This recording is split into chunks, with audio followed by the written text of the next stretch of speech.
मित्रांनो, माझे नाव सचिन आहे आणि हा भयानक अनुभव मला 2013मध्ये आला आहे।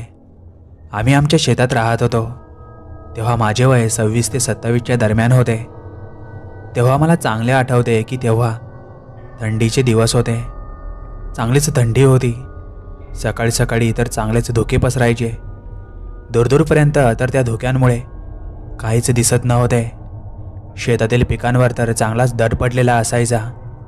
सकाळी सकाळी तर असे वाटायचे की त्या पिकांवर कोणीतरी पाणी शिपडले असावे। माझ्या घरात माझी आजी, माझे वडील आणि माझी आई राहायची। माझे आजोबा काही वर्षांपूर्वी वारले होते। आमच्या गावातील बरेच जण आपापल्या शेतात राहायला आले होते। दूरदूरपर्यंत प्रत्येकाच्या शेतात त्यांचे कौलारू घरे होते। रात्री अपरात्री काही अडचण आली तर प्रत्येकजण मदतीसाठी धावत यायचा। दुःखात सुखात साथ देणारे असे बरेच जीवाभावाची माणसे होती। गावातील व शेतातील लोक मिळून मिसळून राहायचे। पण काही वाईट गोष्टीही आमच्या गावातील लोकांसोबत घडत होत्या आणि त्या गोष्टी सर्वांच्याच विचारापलीकडच्या होत्या। पण तसे आतापर्यंत माझ्यासोबत घडले नव्हते, म्हणून मला त्या गोष्टींवर एवढी काही बळ वाटत नव्हते। पण त्या दिवशी जो प्रकार माझ्यासोबत घडला तो आठवून मी अजूनही चांगलाच थरथरतो।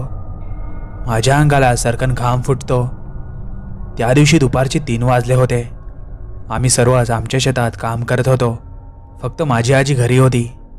तिच्याच्याने शेताचे काम होत नव्हते। तसे तिला माझे वडील शेताचे काम करू देत नव्हते। पण ती खूपच स्वभावाने तापट होती। तिचा आवाज अजूनही चांगलाच कडक होता।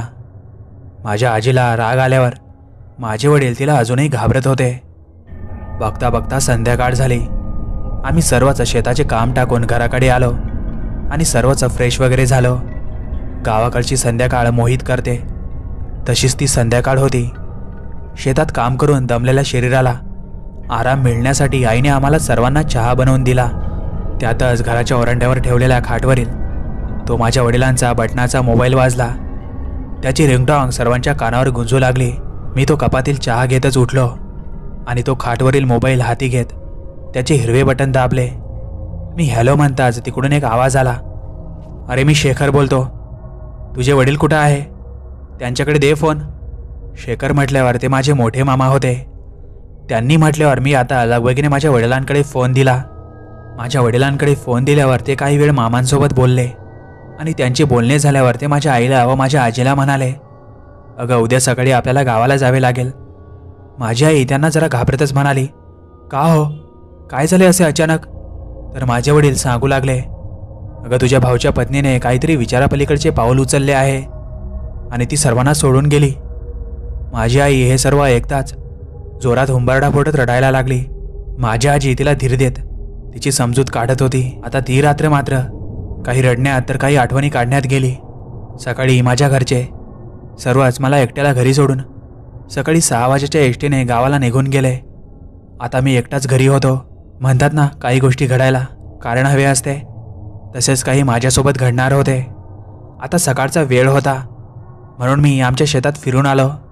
आज मला तसेही काही कामे नव्हते, म्हणून मी आज जरा माझ्या मित्रांना भेटून येणार होतो। काही माझे मित्र गावात राहायचे तर काहीचे शेतावर घर होते। मी आता आमच्या गावाच्या दिशेने निघालो।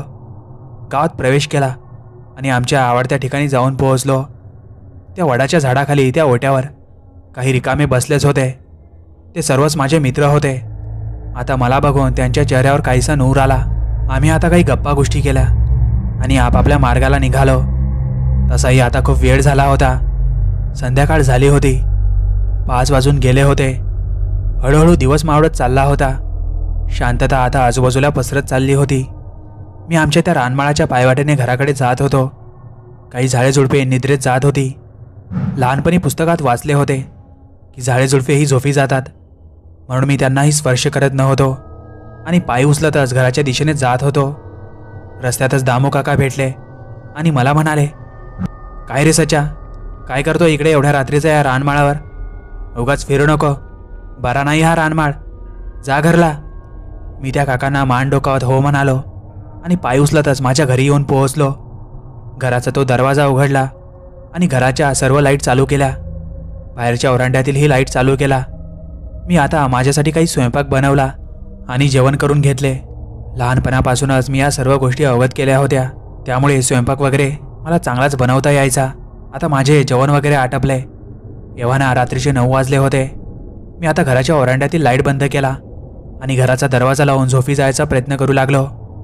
मला झोप येत नव्हती, म्हणून घरात टेबलवर पडलेले पुस्तक घेऊन त्याचे वाचन मी करू लागलो. आता पुस्तक वाचतच मी माझ्या पलंगावरून सहजच उठलो आणि घराच्या खिडकीतून बाहेर बघू लागलो. बाहेर त्या शेतात फक्त मिठ्ठ काळोख पसरलेला दिसत होता.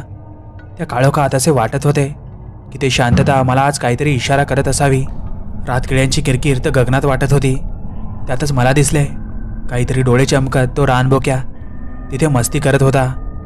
मी तो नजारा निहाळत होतो तर माझ्या घराच्या दरवाजावर मला थाप ऐकू आली. कोणीतरी हलकासा माझ्या घराचा दरवाजा ठोठवू लागले.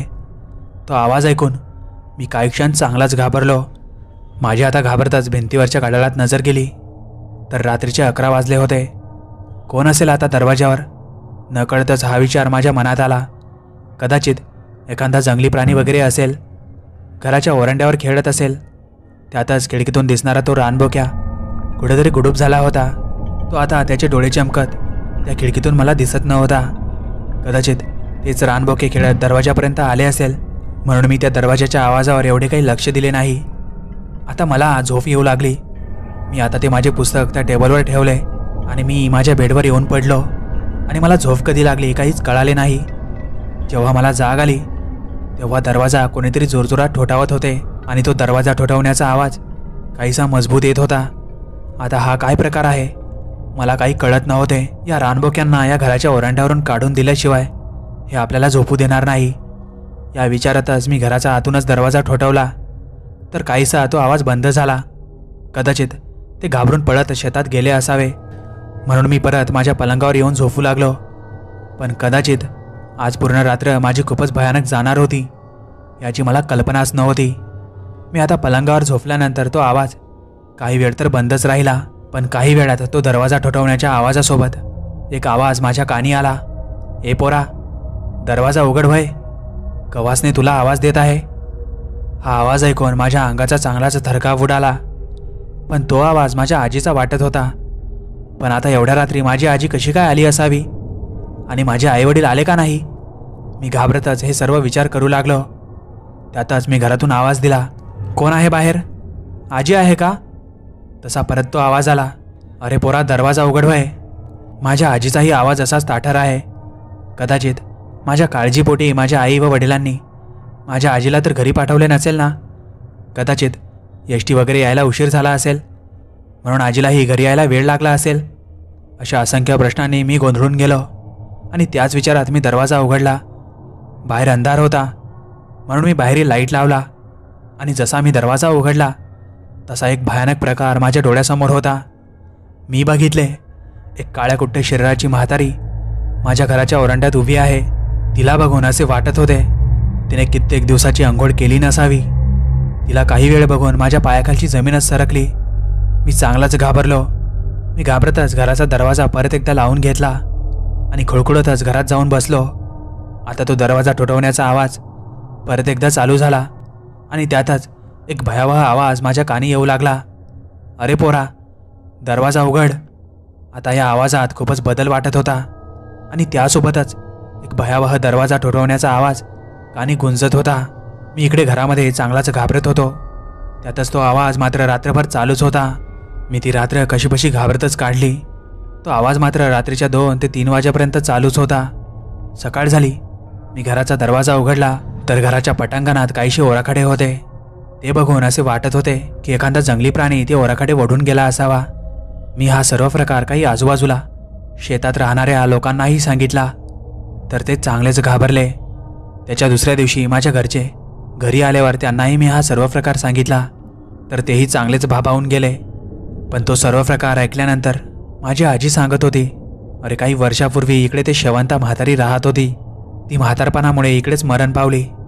पण तुझ्या आजोबा सोडून जायच्या अगोदर सर्वांना सांगत होते ते शेवंता म्हातारी कधीकधी रात्री अपरात्री इकडे वावरते आणि काहींना तिच्या अस्तित्वाची जाणीव करून देते. मित्रांनो, तुम्हाला हा अनुभव कसा वाटला नक्कीच कमेंट करून कळवा आणि आपलं चॅनल तुम्ही अजूनही सबस्क्राईब केलं नसेल तर नक्की सबस्क्राईब करा. धन्यवाद.